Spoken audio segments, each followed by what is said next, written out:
Olá, minha amiga, olá, meu amigo do canal Raciocínios Espíritas, tudo bem?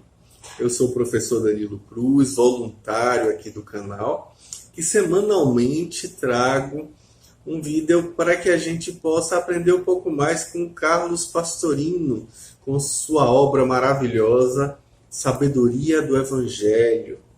Pois bem, estamos estudando o volume 1 dessa obra e hoje nós versaremos sobre o capítulo A Visita ao Templo, que é quando Jesus, aos 12 anos, visita o Templo de Jerusalém e faz algumas peripécias, se a gente pode falar dessa maneira. Interessante a gente perceber a contribuição que Pastorino traz para a nossa própria percepção da nossa caminhada, da nossa jornada. Vamos ver o que é que ele traz aí de reflexão e de metáfora?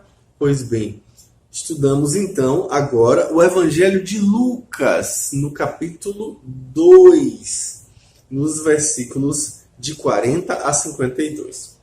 Lucas começa dizendo assim: E o menino crescia e fortificava-se, enchendo-se de sabedoria e benevolência, e a benevolência de Deus estava sobre ele, melhor dizendo. Seus pais iam anualmente a Jerusalém pela festa da Páscoa. Quando o menino tinha 12 anos, subiram ele, conforme o costume da festa. E findos os dias da festa, ao regressarem, ficou o menino Jesus em Jerusalém, sem que o soubessem seus pais. Mas estes, julgando que ele estivesse entre os companheiros de viagem, andaram caminho de um dia, procurando-o entre os parentes e conhecidos. E não no achando, melhor dizendo, regressaram a Jerusalém à procura dele. 3 dias depois, o encontraram no templo, sentado no meio dos doutores, ouvindo-os e interrogando-os. E todos os que ouviam, muito se admiravam de sua inteligência e de suas respostas. Logo que seus pais o viram, ficaram surpreendidos. E sua mãe perguntou-lhe, abre aspas, Filho, por que procedeste assim conosco? Teu pai e eu te procuramos aflitos, fecha aspas. Ele lhes respondeu, abre aspas, por que me procuráveis? Não sabíeis que eu devia estar no que é de meu pai? Fecha aspas. Eles, porém, não compreenderam as palavras que ele dizia. Então, desceu com eles e foi para Nazaré, e estava-lhes sujeito. Mas sua mãe guardava todas estas coisas em seu coração. E Jesus progredia em sabedoria, em maturidade e em benevolência. Aí, Pastorino abre os parênteses, amor diante de Deus e dos homens. Interessante a gente perceber aí que Lucas, na verdade, coloca o retorno a Nazaré logo após a apresentação ao templo, ignorando aí por completo qualquer outro acontecimento que tenha havido àquela época. Diz-nos ele que o menino crescia e fortificava-se na parte física, enchendo-se de sabedoria na parte intelectual. Mas alguns manuscritos acrescentam fortificava-se em espírito. Olha que interessante, né? E é interessante anotar aí é que o evangelista salienta que o desenvolvimento da personalidade de Jesus se processava normalmente. Não possuía a sabedoria total infusa mas a adquiria aos poucos. Olha que interessante, né? Essa opinião é acatada por certos autores, como, por exemplo, Cirilo de Jerusalém, que é da Patrologia Grega, no volume 75, e também Tomás de Aquino, na sua famosa Suma Teológica. Eles vão explicar que, como homem, ou seja, como personalidade, Jesus progrediu segundo as leis naturais, normalmente crescendo seu conhecimento de maneira concomitante com o corpo, como é de se esperar, né? A lei mosaica ordenava que todos os homens que chegassem à idade da puberdade deveriam necessariamente visitar o Templo de Jerusalém 3 vezes por ano. Primeiro na Páscoa, no Pentecostes e na festa dos tabernáculos, conforme a gente vai ver isso em Êxodo e em Deuteronômio, que é um preceito que na verdade não incluía as mulheres, eram apenas os homens que tinham que se submeter a esse preceito.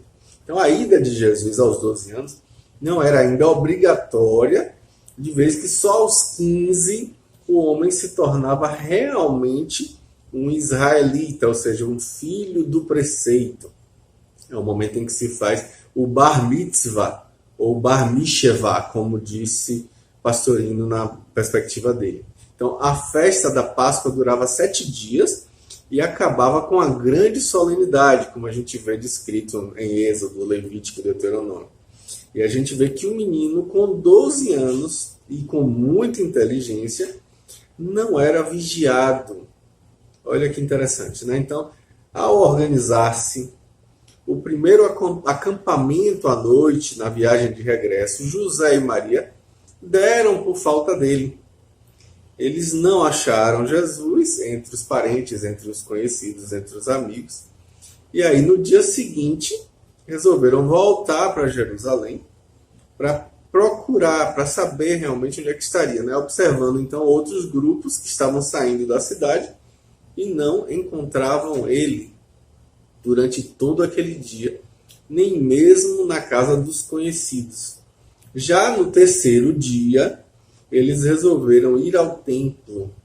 E lá, eles descobriram Jesus sentado entre os doutores. Ou melhor, né?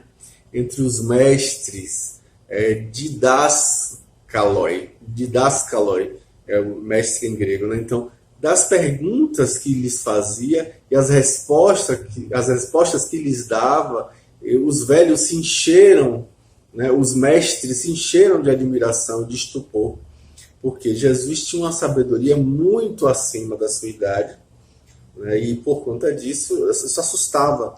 Então os pais também ficaram atônitos, tanto pela cena que eles presenciaram, como também pelo modo de agir com relação a eles, como Jesus agiu em relação a eles. Então vem uma frase de repreensão de Maria que, falando a Jesus a respeito de José, é a única vez que fala de pai, né? Dá a ele o título de pai, né? Na verdade é o único momento no texto bíblico. Ele diz, teu pai e eu. E aí Jesus responde. São as primeiras palavras de Jesus trazidas no Evangelho de Lucas. E a resposta é incisiva e esclarecedora. Ele precisava estar no que era de seu pai. Então existem aí 3 interpretações dessa expressão grega que é colocada nesse texto, né, que é en tois tou patros, que é a primeira que é no que é de meu pai, a segunda é na casa de meu pai, e no terceiro é nos negócios de meu pai. Então, quando voltam para Nazaré, Jesus estava sujeito a seus pais, ou seja, ele tinha que dever obediência a eles, desenvolvendo-se gradativamente na parte intelectual, que é na sabedoria, na parte psíquica e emocional, que é a questão da maturidade, e na parte moral e espiritual, que é a questão da benevolência ou amor, como nós colocamos. Então, a anotação de Lucas, aí claro que prescindindo das particularidades narradas por Mateus, nos ensina que, na verdade, o homem novo se recolhe a Galileia, Galileia significa jardim fechado, se consagrando aí ao Senhor.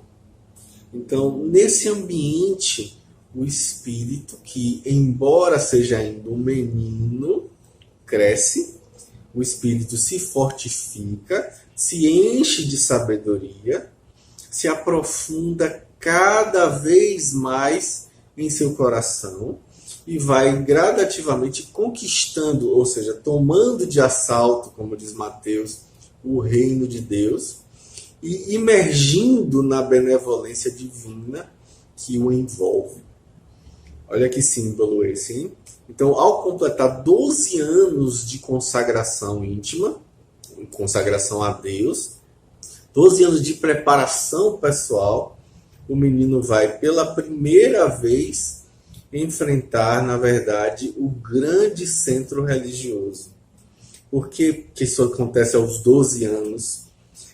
Pastorino vai dizer que o arcano 12 tem um significado muito profundo. Quer dizer, o plano superior que simboliza os Messias, os enviados no plano humano. E que exprime necessariamente aí o holocausto, o sacrifício de si mesmo em benefício da coletividade. Olha que interessante, hein? E aí, Pastorino vai dizer que o sacrifício é sempre feito no plano da matéria, que são os 12 signos zodiacais, e é, na verdade, especializado para experimentação e provação dos espíritos. É, na verdade, o único plano com que estes recebem o impulso indispensável para a sua subida em termos espirituais.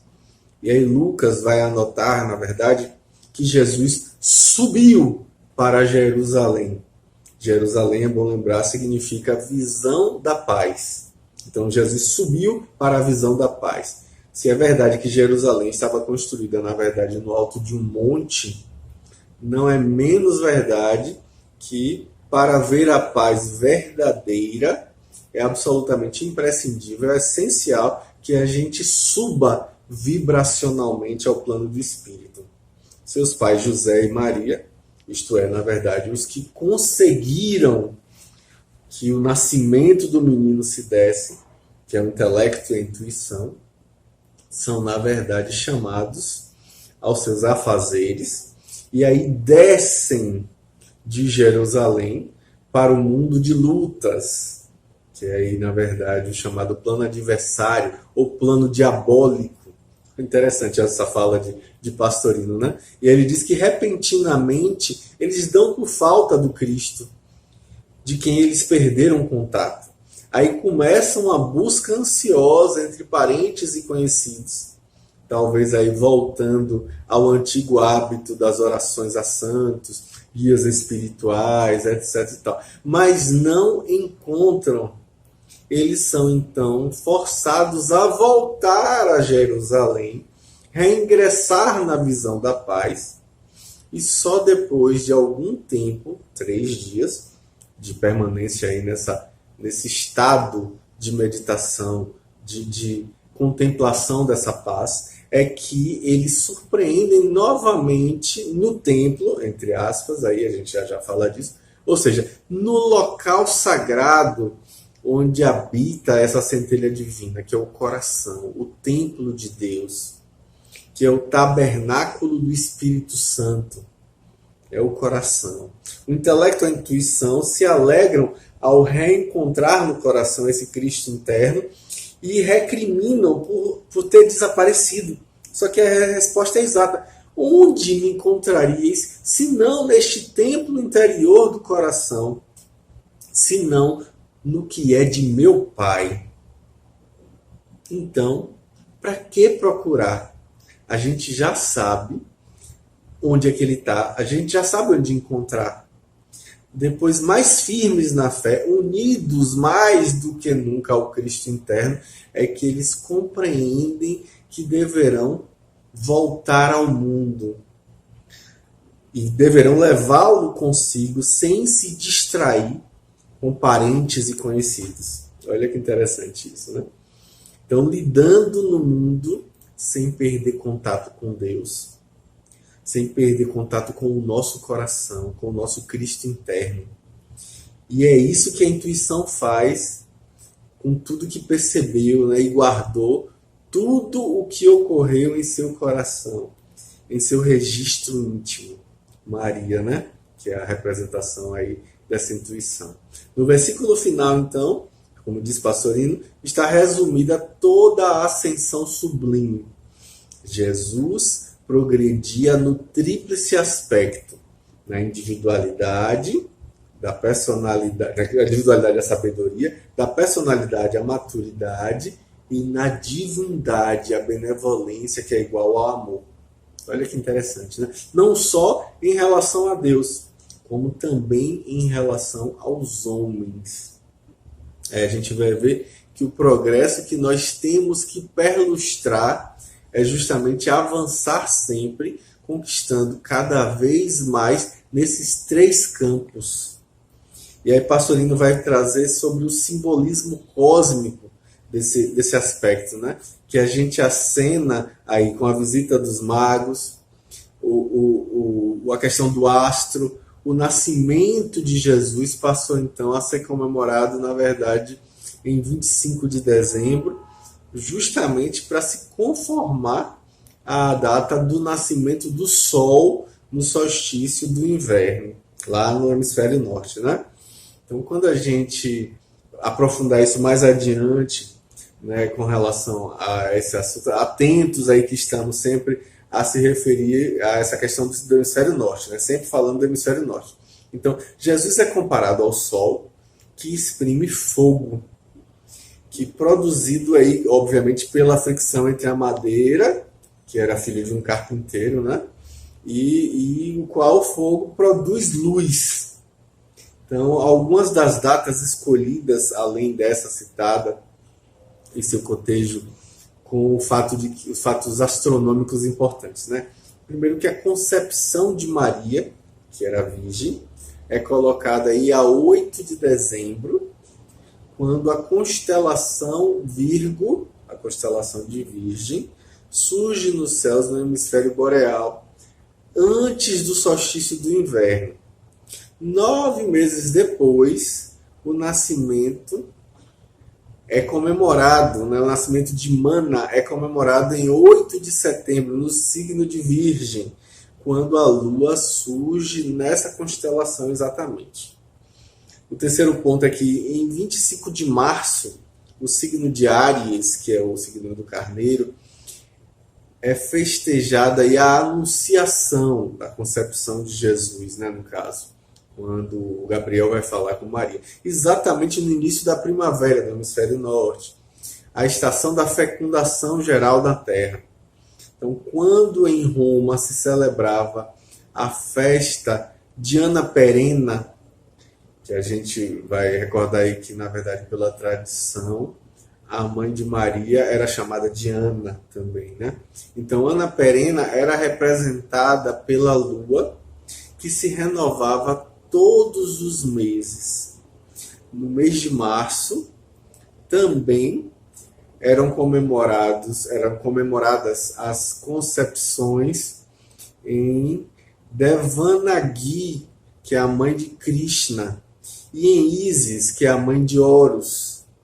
E aí também é bom lembrar que 3 meses depois a gente recorda a visita de Maria a Isabel, a 2 de julho, a época em que Maria se oculta para só aparecer no nascimento de Jesus. Aí que é exatamente no signo de Câncer, o signo do caranguejo, né? Que a constelação de Virgem se oculta anualmente sobre o horizonte do hemisfério norte, que é o do qual a gente está falando, não sendo então vista. Já em 25 de dezembro, aí o quinto ato importante que o Pastorino nos lembra, no signo de Capricórnio, após ter chegado ao horizonte a constelação de Virgem, em 8 de dezembro, é comemorado aí o nascimento de Jesus, lá na constelação de Capricórnio, assim como o de Krishna, de Horus, de Apolo e de outros mais, né? Então, correspondendo, na verdade, à data da entrada do Sol no solstício de inverno, que era chamado de Natalis Soli Invicti. O hemisfério boreal celeste, na verdade, apresenta, nessa época, conforme a fala do próprio Pastorino, a seguinte configuração. Aos pés de Virgo, de Virgem, a cabeça da constelação da serpente, que é a mulher, te ferirá na cabeça e tu lhe ferirás o calcanhar. Está lá em Gênesis. Então, a oeste, a constelação de Touro e de Órion, com suas 3 estrelas em fila em direção à Virgem, representando, na verdade, os 3 reis magos. Olha que interessante essa fala, né? Aí completa o quadro a constelação de Carneiro, que lembra a homenagem dos pastores ao carneiro, remetendo aos pastores. E justamente o Sol inicia sua nova eclíptica, na verdade elíptica, na constelação de Virgem. Daí Jesus, filho da Virgem Maria.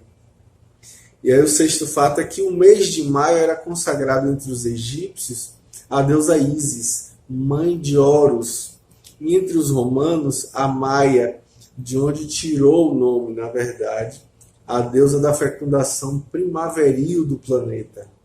Se não por isso, este mês também é o mês preferido para os casamentos, e é o mês também chamado mês de Maria, né? Então, quando a Terra ingressou no signo de Áries, 2000 anos antes de Cristo, o sacrifício religioso típico era o sacrifício do cordeiro. Olha que interessante.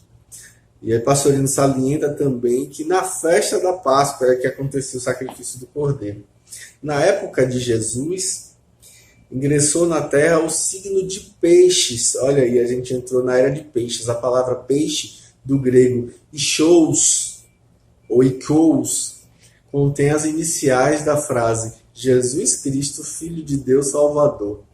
Interessante, né? Que em grego é colocado como Jesus Christus Theos Sotir. E aí a gente percebe que a figura do peixe também simbolizou Jesus entre os cristãos primitivos. Era o símbolozinho que se fazia do peixe no chão, né? E com sua vinda cessaram também os sacrifícios cruentos dos cordeiros. Pedia-se, na verdade, aos que acreditavam nele que se sacrificassem, corrigindo, na verdade, seus vícios, em vez de sacrificar um animal. E o ritual, então, para indicar a mudança de vida, a passagem do homem velho, do signo de Áries, para o homem novo, o signo de Peixes, era exatamente imitar a vida dos peixes. Era mergulhar dentro d'água. Era o símbolo do batismo.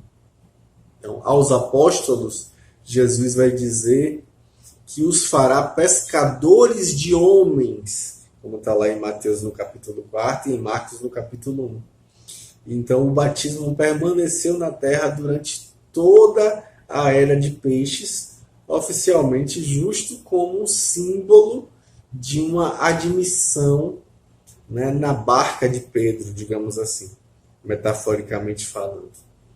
Olha que interessante, quanta riqueza, quanta coisa diferente que a gente não está muito habituado a ver, quanto simbolismo tem em tudo isso, né, que Pastorino traz. Muito rico, muito rico.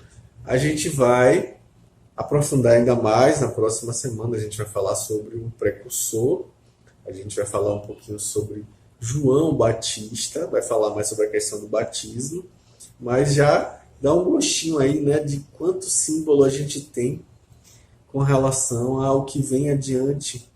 E a era de Peixes vai cessando agora, nesse momento da nossa estada aqui na humanidade, no planeta Terra, para poder dar lugar à era de Aquário, que dá pano para manga. E Pastorino tem comentários interessantes sobre isso também. Mais adiante a gente vai ver.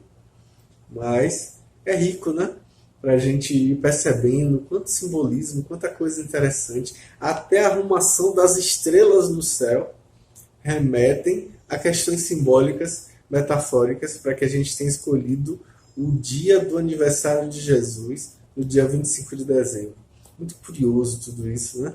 Pois bem, vamos seguir, vamos estudar, porque conforme a questão de número 898 de Livro dos Espíritos, o Espírito puro tudo sabe. Então a gente precisa começar a se engajar no nosso processo de purificação espiritual, de crescimento, de aprimoramento, aí, né, em personalidade, em individualidade e em divindade, como disse Pastorinho. Até breve. Semana que vem a gente está de volta. Um grande abraço.